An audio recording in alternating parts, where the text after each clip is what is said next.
Café Legal, el segmento del canal de compras públicas del Ecuador con Sailor. Con ustedes, Enrique Conza. Saludos cordiales, estimados seguidores interesados en las compras públicas en el Ecuador. Vamos a hablar de los parámetros de calificación en los procesos de contratación pública en nuestro país. Al ser un tema de cierta manera extenso, lo vamos a hacer por partes. Para hoy, dos parámetros de calificación, experiencia general y experiencia específica. Dicho esto, tomemos un café y vamos directo al grano.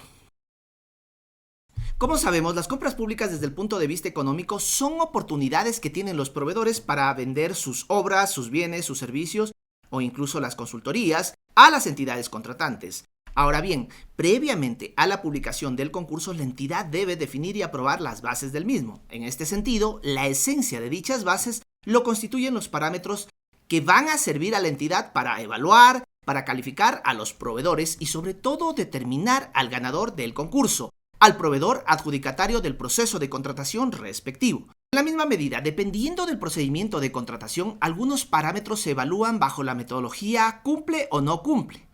Así tenemos entre estos procedimientos normalmente las compras por ínfima cuantía, ¿sí?, y las compras más que nada por subasta inversa. No hay un puntaje como tal, sino una evaluación a nivel de cumplimiento. Pero también existen otros tipos de procedimientos como son los de cotización o licitación, ya sea en obras o en su defecto en bienes y servicios no normalizados, en los cuales, aparte de que los participantes deben cumplir los parámetros mínimos, se viene una segunda instancia en la cual los oferentes que cumplieron los requisitos mínimos en sus ofertas pasan a esta instancia para ser calificados, es decir, estos parámetros van a tener un puntaje, de cuyos resultados saldrá el ganador, es decir, la oferta que cumple los requisitos mínimos y que a su vez obtiene el mayor puntaje en el proceso de contratación. Ahora sí, entre los parámetros generales de calificación que habíamos hablado tenemos pues los relacionados con la experiencia del oferente, es decir, del proveedor participante, la experiencia general y la experiencia específica.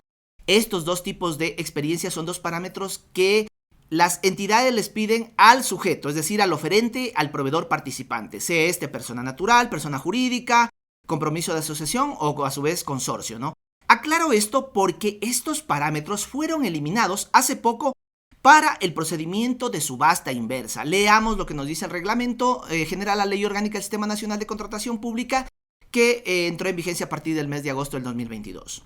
En el artículo 130, reglas comunes. Toda subasta inversa deberá cumplir con las siguientes reglas comunes. Y nos vamos directamente al numeral 7, que establece lo siguiente. Los parámetros de calificación se sujetarán al principio de selección objetiva, que consiste en que las especificaciones técnicas o términos de referencia, según correspondan, así como las reglas de participación, se enfocarán exclusivamente en el bien o servicio. En ningún caso se solicitará la acreditación de requisitos relacionados al sujeto. Dicho de otro modo, al ser parámetros del oferente para el caso de subasta inversa, las entidades públicas están prohibidas de pedir dichos requisitos, dichos parámetros. Al respecto hice un video haciendo un análisis de este tema. En los comentarios pues les voy a dejar el link para si necesitan ampliar esta información. Pero bueno, ¿qué son estos parámetros en sí? La experiencia general, la experiencia específica no están definidos como concepto. Sin embargo, en opinión personal, se trata, al menos hablando de experiencia general, se trata de un parámetro que se relaciona de alguna manera con el objeto de contratación. Repito, experiencia relacionada con el requerimiento que tiene la entidad pública, más no así la específica, que prácticamente es la experiencia similar, por no decir casi igual, en esencia a dicho objeto de contratación. Para mayor entendimiento vamos a poner un ejemplo. Para el caso de obras, la entidad necesita contratar el asfaltado de una calle urbana, ¿sí? Entonces, como experiencia general, bien podrían solicitar experiencia en la construcción de adoquinados, en la construcción de vías empedradas, incluso podrían solicitar en la construcción de sistemas de alcantarillado, que de cierta manera se relacionan un poco con el objeto de la contratación, sobre todo por tratarse de vías urbanas. Son componentes o proyectos, dicho de otra manera, que se relacionan con este requerimiento que tiene la entidad pública. Como experiencia específica podría ser experiencias en asfaltados directamente, es decir, en la construcción de vías asfaltadas, ya que este tipo de experiencia debe ser similar en esencia al objeto de contratación. Ahora bien, hay un dilema serio al respecto que depende de la complejidad del objeto de contratación y que en muchos casos raya casi en el direccionamiento aparente. Me refiero a la hora de definir la experiencia específica. Veamos. En el mismo ejemplo, pero asumiendo que la entidad pública requiere contratar el empedrado de una calle. Pero resulta que dicha entidad pide exclusivamente experiencia específica en adoquinados, aun cuando puede ser que el constructor participante tenga experiencia en asfaltados, que por cierto es más complejo. Dicho de otro modo, en la práctica, ¿puede un constructor que haya hecho asfaltados construir una vía empedrada? O al revés, ¿puede un constructor que tenga experiencia solo en empedrados hacer un asfaltado? Entendería yo que lo primero es lo más factible, sobre todo por tratarse de que la construcción de vías asfaltadas son más complejas que un empedrado. Esto también hay que ser muy objetivo, suponiendo que se necesite construir, por ejemplo, una represa, un embalse. Allí sí creo yo, en lo personal, que la experiencia específica debería ser exclusivamente en represas, en embalses y no en otras infraestructuras, por tratarse de un tema de ingeniería más delicado. El problema es que algunas entidades públicas pretenden que la experiencia específica sea prácticamente igual en redacción textual al objeto de la contratación, dando la intención aparente de querer filtrar a los oferentes, dejando solo a él o los constructores que tengan exclusivamente dicha experiencia.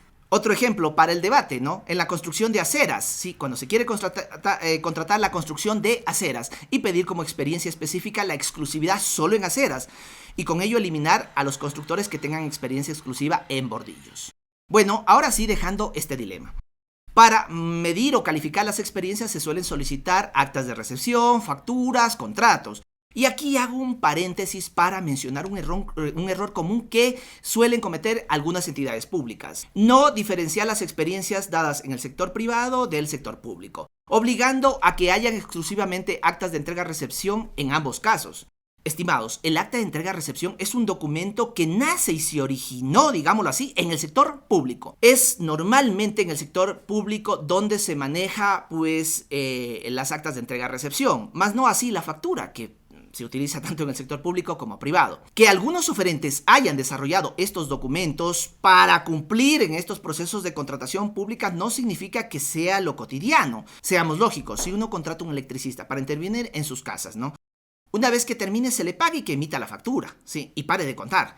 No es factible que a lo mejor el electricista le exija al dueño de casa que por favor le haga un acta de entrega-recepción. Muy difícil. En el peor de los casos van a buscar otro electricista. Para el caso del sector privado, tranquilamente una factura puede servir de sustento para demostrar la experiencia. Continuando, el CERCOV estableció una tabla para controlar y poner techos a los montos de contratación que se piden como experiencia.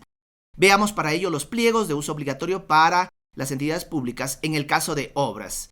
Cuando se trata de experiencia general y específica, ¿qué menciona? ¿Sí? Que la entidad contratante obligatoriamente deberá dimensionar los parámetros de calificación de experiencia general y experiencia mínima requerida de conformidad al contenido de la siguiente tabla y en función del presupuesto referencial del procedimiento de contratación.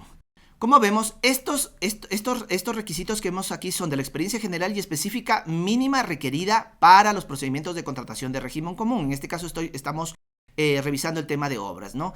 Todo va a depender del coeficiente, es decir, del presupuesto referencial en qué rango se ubica con respecto al presupuesto inicial del Estado. De acuerdo a eso, van a pedir montos de experiencia general mínima, ¿sí? Es decir, la que habíamos hablado de que si se cumple o no se cumple, no específicamente la de puntuación. Sí, entonces aquí vemos, miren que en un caso piden no mayor al 10%, por ejemplo aquí un proceso de contratación de unos $30,000, la experiencia general mínima no se debe pedir no mayor al 10%. En otras palabras, al decir no mayor, tranquilamente la entidad puede decir 0, es decir, no pedir experiencia general. Y para el caso de la experiencia específica, como vemos, también va desde el 5% al 30% y puede llegar a los procedimientos más costosos, llamémoslo así, al 60% del presupuesto referencial. Y también existe otra columna que tiene que ver con el monto mínimo requerido por cada contrato, es decir, por cada experiencia que se vaya a presentar. Pero este monto que está aquí tiene que ver con el monto de la experiencia general mínima o en su defecto por el monto de la experiencia específica mínima, dependiendo a lo que se pide, más no del presupuesto referencial, ¿sí? Entonces, como vemos, aquí son montos de cierta manera pequeños comparados con el presupuesto referencial. Aquí también veamos un dato importante que deben conocer los proveedores, los oferentes y también los funcionarios que elaboran los pliegos, la documentación de la fase preparatoria. La temporalidad de los contratos que van a servir para sustentar la experiencia. Dicho de otro modo, el tiempo en el cual los documentos de sustento le van a servir o no de experiencia a los proveedores. Para el caso de obras, la entidad contratante deberá solicitar como temporalidad, experiencia general y específica desde el año 2000. Por lo tanto, el contratista podrá acreditar la experiencia general y específica dentro de dicho periodo. Aquí no estoy tan de acuerdo o del todo en esta disposición, porque sobre todo en proyectos complejos, en obras avanzadas que consideren equipos tecnológicos con funcionalidades nuevas, ya que bien podría ganar un oferente con un proyecto del pasado, y recordemos que el tiempo sigue y en el momento en que se estableció desde el año 2000, el inicio quedó fijo y tranquilamente se puede ganar con proyectos obsoletos que no consideren vigencia tecnológica, por poner un ejemplo. Para el caso de otros procedimientos, como por ejemplo menor cuantía, cotización o licitación de bienes y servicios no normalizados, se adicionó una columna más a la tabla. Como vemos, la tabla es similar, excepto que se adicionó la columna que habíamos mencionado. Y es el tiempo durante el cual se podrá acreditar la experiencia específica y que está establecida en años.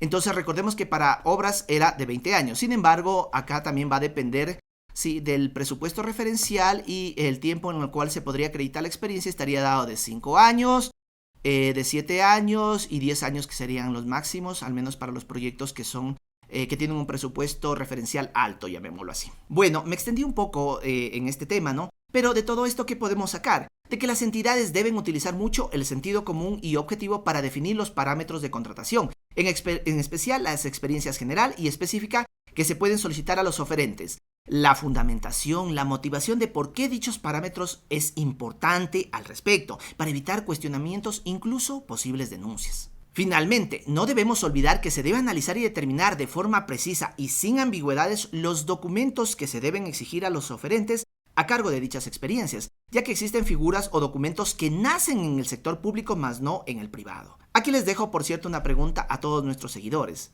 ¿Puede un acta de terminación por mutuo acuerdo servir como experiencia de un oferente? ¿Qué opinan? Me gustaría leerles. Al respecto estaremos haciendo un video muy corto en Instagram, respondiendo a la misma pregunta desde nuestra óptica. Pero, vuelvo y repito, me gustaría leerles a ver qué opinan al respecto. Si alguna entidad está interesada en recibir una capacitación, al menos para sus funcionarios, en la elaboración de términos de referencia o especificaciones técnicas, lo hacemos de forma online, y también tenemos la opción de hacerlo en la propia entidad pública, es decir, de forma física. En el correo electrónico consailor@hotmail.com pueden solicitar detalles al respecto. Se despide Enrique Conza, abogado ingeniero, consultor de compras públicas a nivel nacional. Hasta pronto.